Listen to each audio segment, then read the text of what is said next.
Welcome to Everything Life Coaching. I'm John Kim. And I'm Noelle Cordeau. We are the founders of JRNI Coaching. We're super passionate about all things coaching and want to share what we've learned from over a decade of coaching and training over 1,000 life coaches. Dive deep into a more meaningful career, find freedom, and make an impact on the world around you.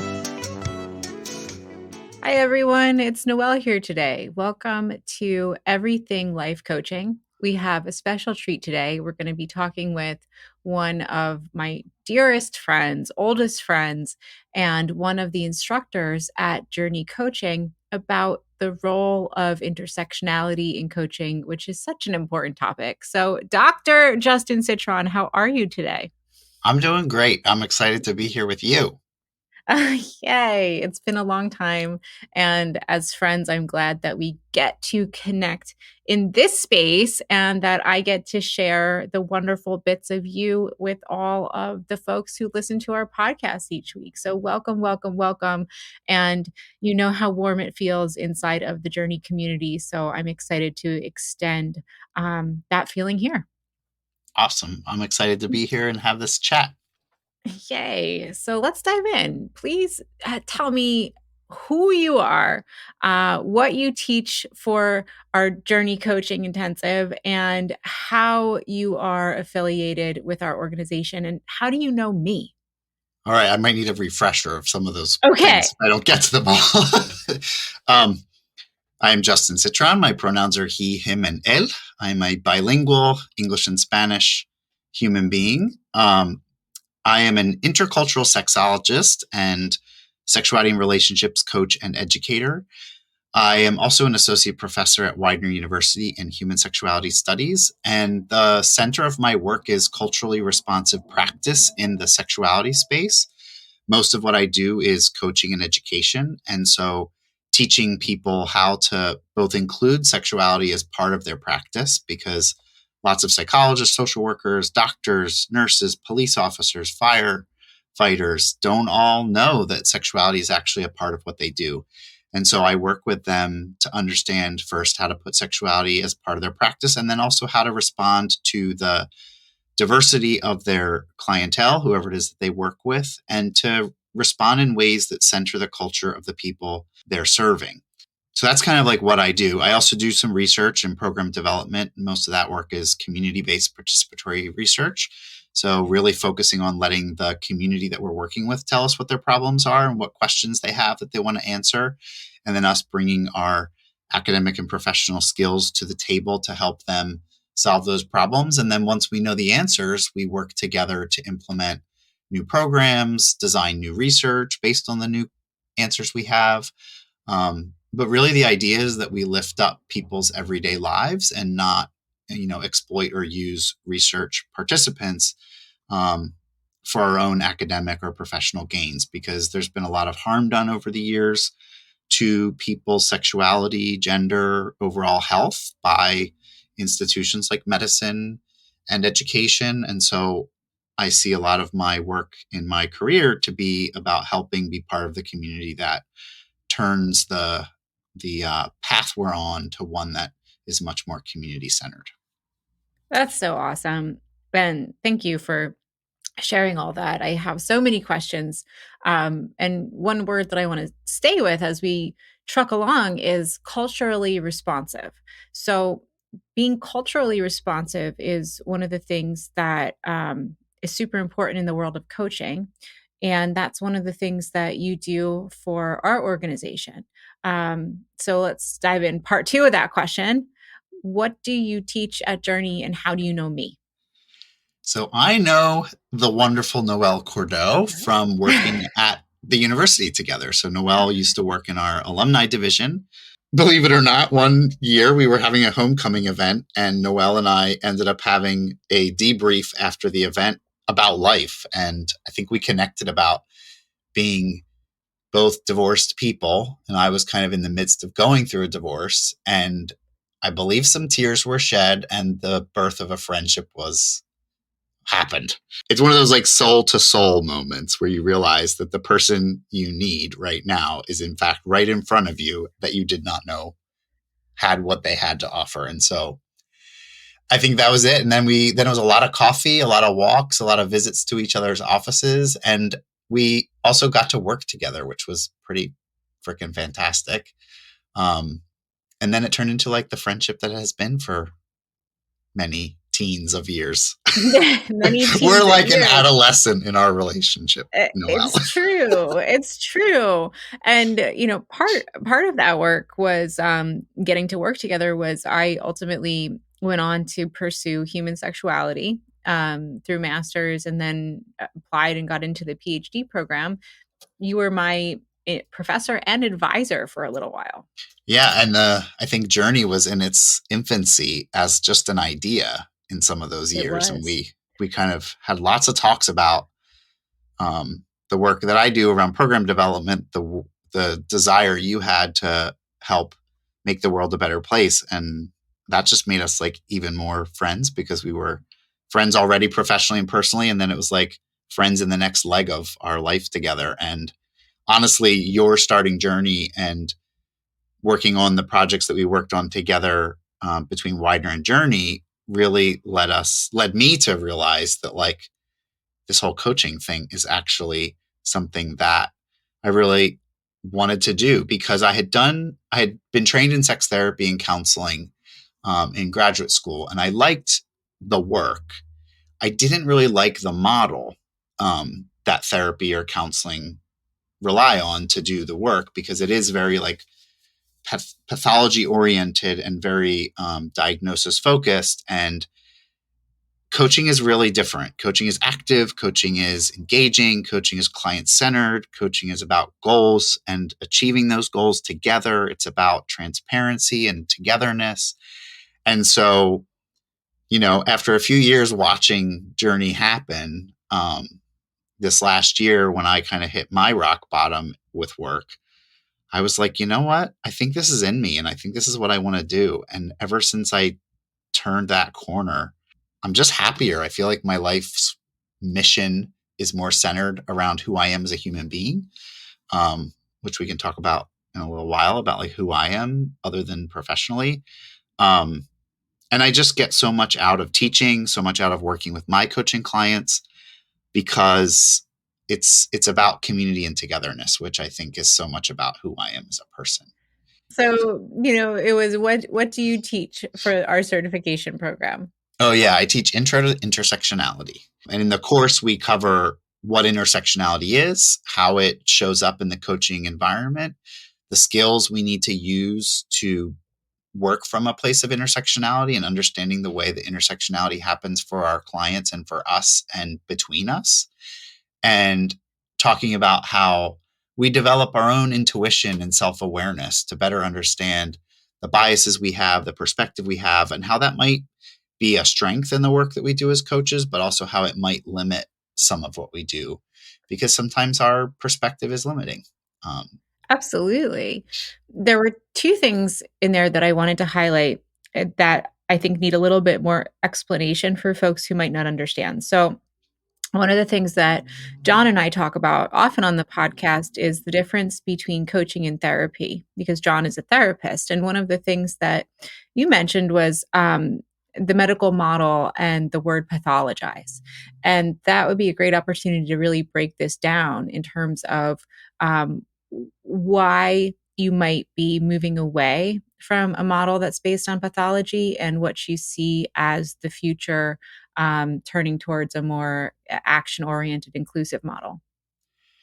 Yeah. So at the root of the medical model, the pathology model, is that we use data from research to determine what things are quote unquote normal, that they're prevalent in the population at large, and what things are abnormal because they're not present in the population at large. And so they're things that are sort of outliers. And so something like depression, anxiety, PTSD, those are all diagnoses that some people experience this phenomenon, and that there's a similarity in the experiences of the people who experience that same phenomenon. So like people with PTSD have a set of criteria that are used to diagnose it, and that is like what names this particular pathology. Same with depression, anxieties, and other different quote unquote disorders. The problem with that approach is that it relies on norm referenced research, which is this idea that like there is a normal and then everything else is outside of that normal. The problem with that normal is it has been defined in Europe and the United States and Canada and other countries that follow sort of our similar cultural norms. Those are really based on white people, particularly cisgender white heterosexual men, defining what's normal. And the culture is really developed by and for people to survive. And the people who survive best in that culture are people who meet those same identities. And so when we start to think about people's identities and the intersectional way in which our identities happen. So, like for me, as a queer, cisgender, white man who grew up super gender nonconforming, the norms of society just generally don't work for me.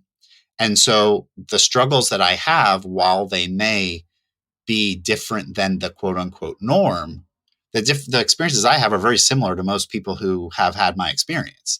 And so suddenly treating me as a problem or looking at my diagnosis as a problem means that like my whole identity is kind of bottled up in then that it's a pathology. And there've been, homosexuality was one of those pathologies until the 70s and it was removed. So homosexuality wasn't a pathology before the late 1800s, and it was for a period of time, and now it isn't anymore.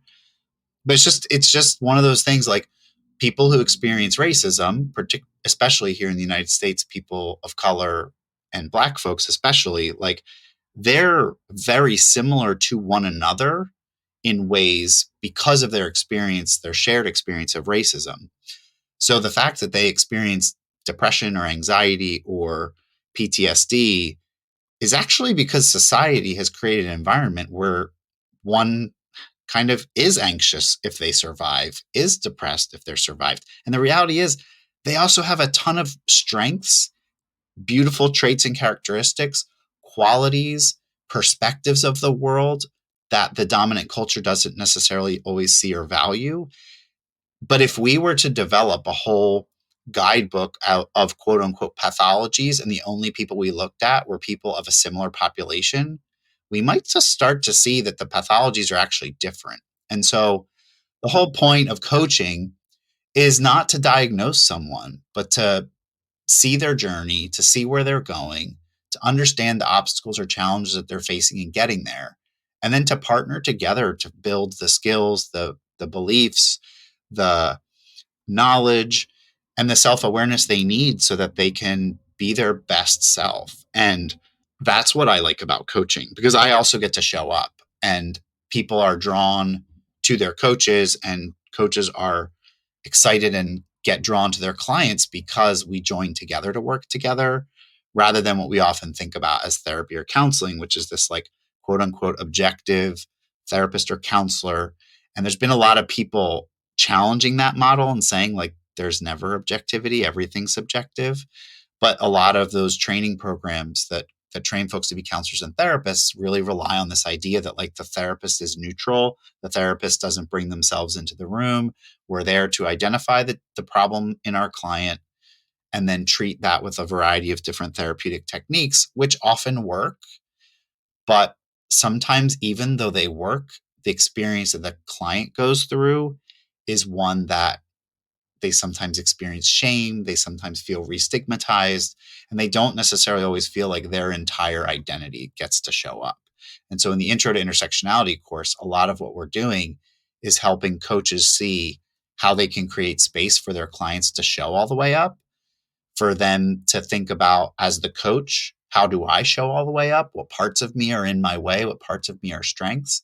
And then helping folks understand the overlap between those two different people, the coach and the client. That overlap is where we get to thrive and function and sometimes hit challenges, but then they're challenges we confront together rather than it's like something's wrong with you and I'm here to fix you, which is that sort of more traditional counseling or therapy model. Oh, hell yeah. And, I think, my big takeaway is especially living in our third year of a pandemic, there is no normal, and we are all trying to survive. And as you so eloquently pointed out, folks that have any level of marginalization in their lives struggle against that norm.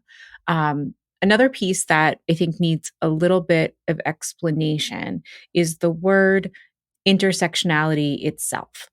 It's a word that I'm familiar with, you're familiar with, but as coaches, as people who are going to work with people, it's not often a term that we're familiar with. So, what is an intersectional identity? We all have one, and where do we begin? So Kimberly Crenshaw is the person who coined the term intersectionality. She's a Black woman, legal scholar, and she was particularly interested in the ways in which Black women experience the criminal justice system and the ways in which the laws and norms of that system function. And what she recognized and highlighted by coining this term is that it isn't just people's race that creates their experience for them of the world. It isn't just their gender, but the intersection of their race and their gender. So Black men experience racism, Black women experience racism. They experience a lot of similarities in the racism they experience.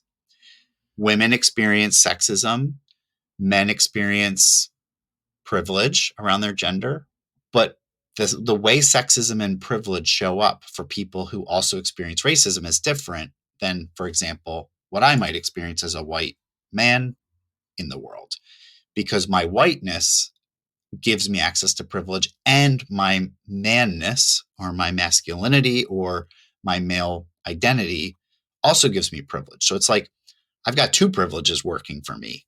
And so she really said, she's like, it's not just a race problem, it's also a gender problem. And a race and a gender problem together is where this idea of intersectionality comes in. So over the years, people have expanded that because we also recognize that if you have a disability, a person with a disability who is queer is going to have a different experience than a person with a disability who's heterosexual. And so it's how all these many parts of our life experience shape not only how people treat us, but because of how people treat us, it shapes the way we see the world. It shapes the perspective we have. It shapes how we engage with other people. It shapes the institutions that we have to function within or need to access for support. And so that's what intersectionality is really about. And all of us, like you said, all of us have an intersectional identity. And oftentimes we don't even know which identities we have, because if I don't have a disability, I may not recognize that I am actually abled, because society has made a whole bunch of things accessible to me that people with certain disabilities can't access. But, we think about disabilities as something some people have and other people don't. But on the flip side of not having a disability is having a whole bunch of abilities that society has given me because I fit the norm of what an abled person is. I was just going to say that. So here we are back to this idea of, larger pieces of social construction saying, hey, these are all the things that fit into the normal box. And if you have all the things that fit into the normal box, then just by default, you get to access society much more easily than everyone else. And when that's true for you, you don't really see what's outside of that box because it doesn't impact you. Do I have that right? Yeah. So like people who can read have really very little idea of what it's like to live in a world where you can't read. Mhm. But that ability to read or not read has a huge impact on how you navigate accessing resources, getting a job, finding your way from one place to another. And so it's important for coaches to be able to see, and this is what we do in the course, is like help them understand, like sensitize them to what their identity actually is, what areas in which that identity gives them privilege and access to things, and what areas that their identity might limit them because society or the world around them oppresses or marginalizes that particular aspect of who they are. Absolutely. And, one of the reasons why, um, it's important for coaches to have access to this kind of education is quite literally, as we all move through the world, you don't know what you don't know.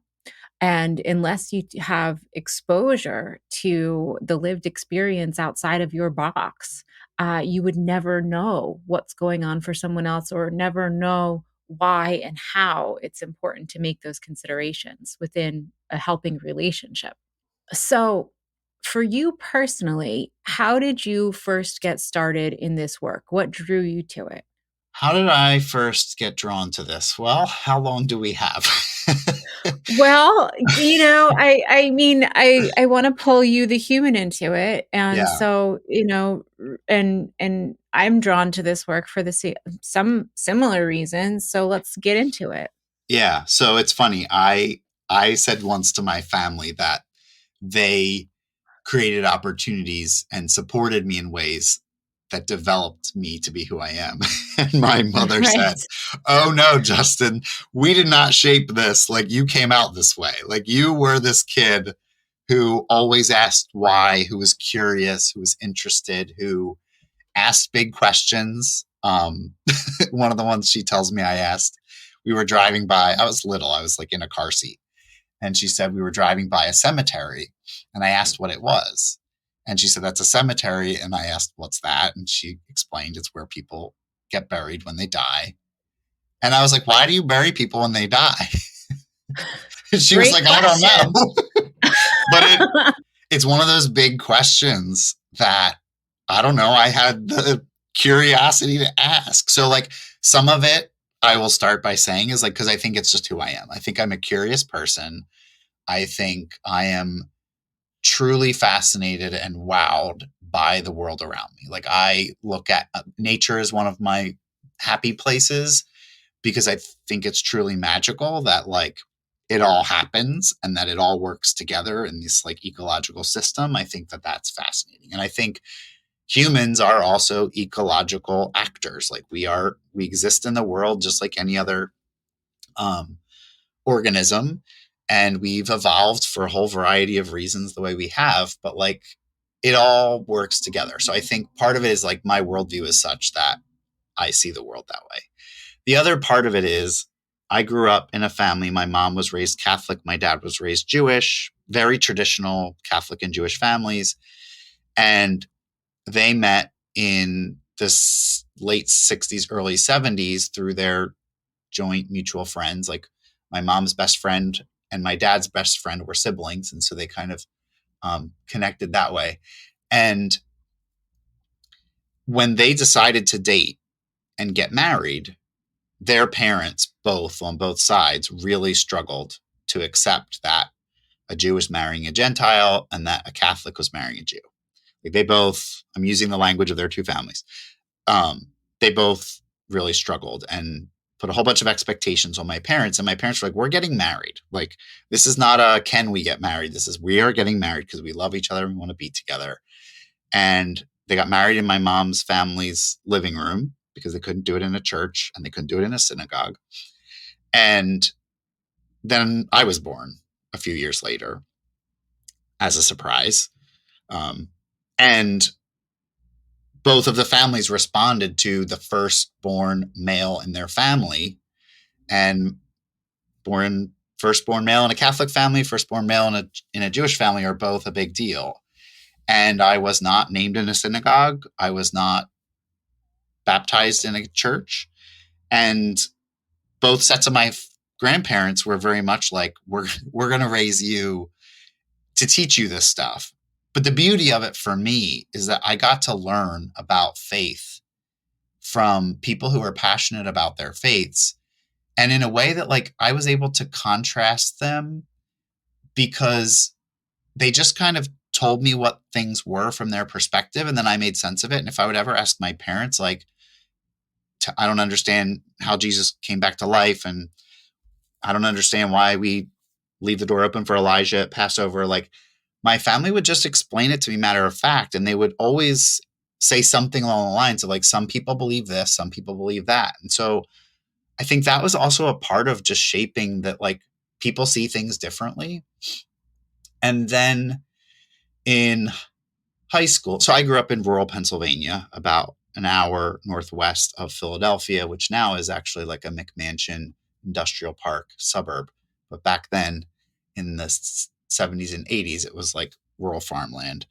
Um, and so I didn't really get much exposure to difference. Like we were the Jewish kids at school, even though we weren't Jewish. And I was gender nonconforming, and there were very few gender nonconforming kids in my school.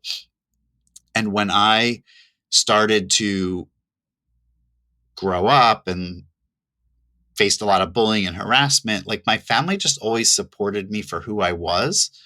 They did the best they could in an environment that was really hard to do that. But I always got this message like I was okay. Like I was me, and that was okay, as hard as it was. Sometimes I got messages that I was responsible for how other people treated me, which I've since done a lot of therapy to work myself through. But I think some of it's like just those life experiences. And then in high school, I heard a loudspeaker announcement that our school had a sister school in Japan. And if anybody was interested in going to Japan and doing this exchange program, go to this meeting. And I went to the meeting, naive little Justin, skinny as a rail, and with my little curly hair, and came home and was like, I want to go to Japan. And my parents' response was, and I was in 8th or 9th grade at this point, was like, okay, I mean, you're going to have to figure out how to pay for this. And I was like, that's fine. We sell donuts and bagels in the cafeteria in the morning, and that's how we raise money to do this trip. And literally that trip to Japan not only shaped my understanding of a place in the world that like I had never, like all I knew about Japan was that like my grandfather fought in World War II, and he would use bad language to talk about Japanese people.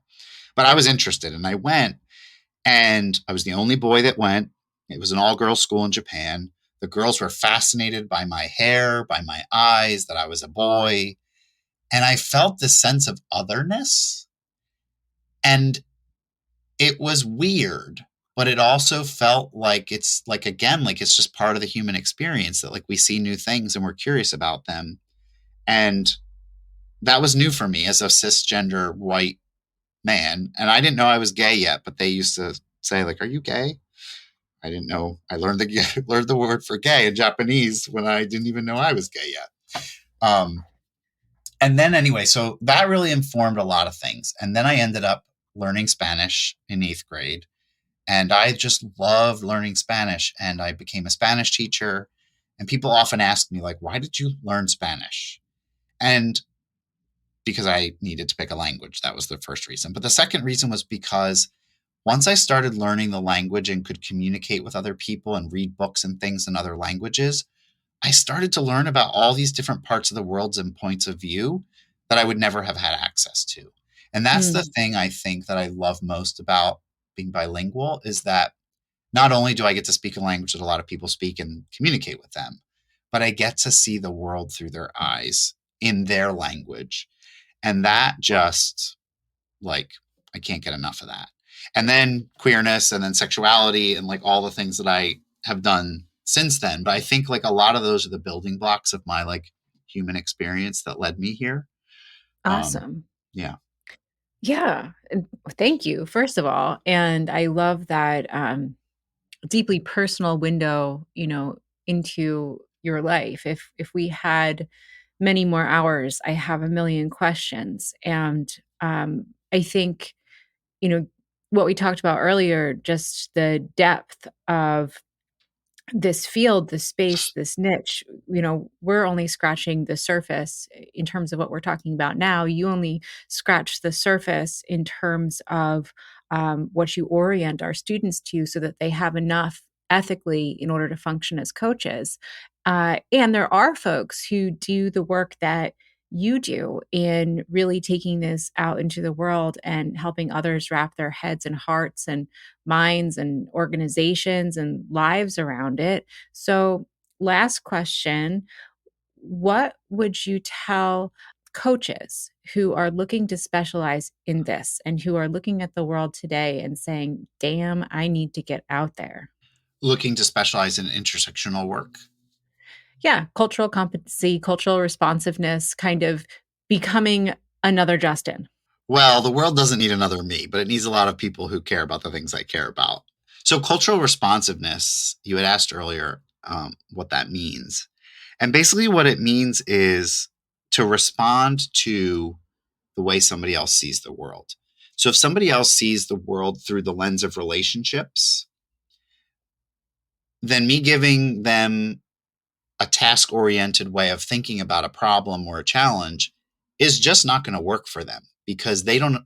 People from cultures that see things through the relationship lens see that the world works because of people and how they're connected to each other. For those of us from cultures who see things through the task perspective, we see that the world works because people get things done and they do them in certain ways and in certain processes, and that's how the world works. Those are two fundamentally different ways of understanding how to go about something. And so when we're culturally responsive, we first have the skills to see the system that somebody's working within, how it works, how to survive and be successful in it.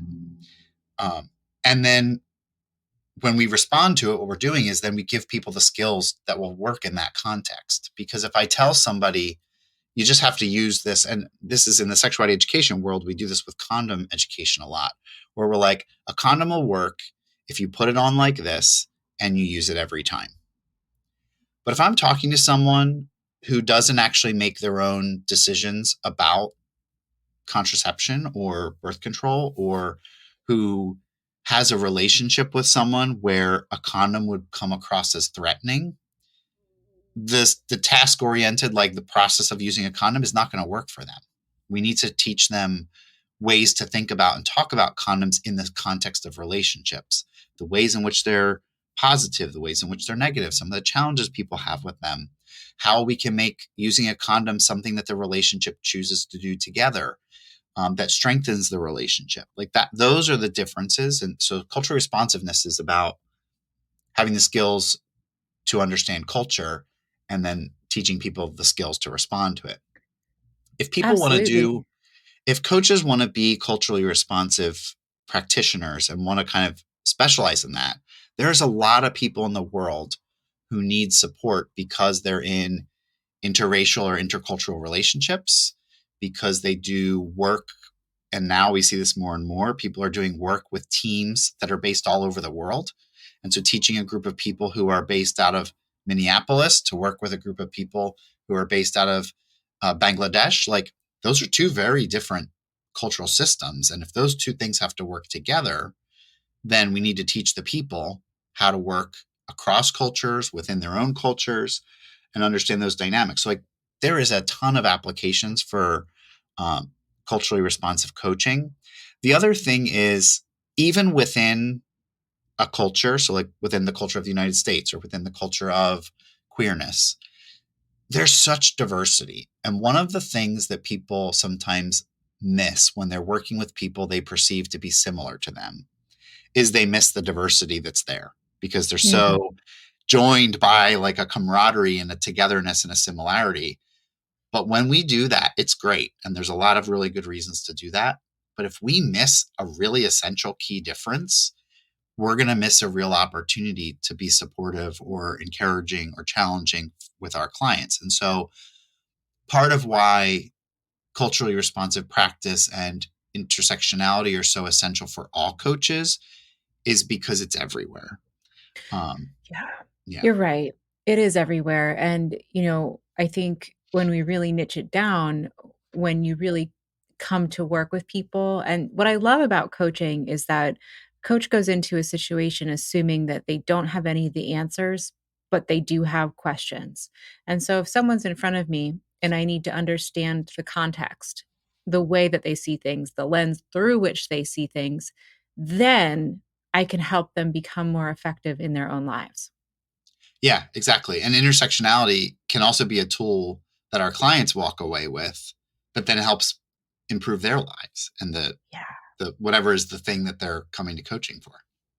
This has been a beautiful conversation. It is rare in my life that I am the one that just shuts up and gets to sit there, in awe of listening to someone else. So thank you so much for the You're welcome. opportunity. And when we're sending our muffins out into the world, of course, if you're interested, you can come work directly with Justin through our program. And then otherwise, where can folks find you to contact you? My website is sexualitysolutions.com. Fantastic. And we'll have that information in the show notes for anyone who wants to click around. Again, I can't thank you enough. This has been absolutely wonderful, and we'll do it again soon. Thanks, Noelle. Thanks for listening to Everything Life Coaching. If you're feeling the draw to become a coach, head to journey.co/everything to explore a new career that brings fulfillment, gives you a true sense of purpose, and a strong community to do it in. We created Journey Coaching to equip you with the tools, training, and community you need to attain your goals. Join Journey Coaching and begin your journey towards personal freedom and a transformative state of growth today. That's JRNI.co/everything.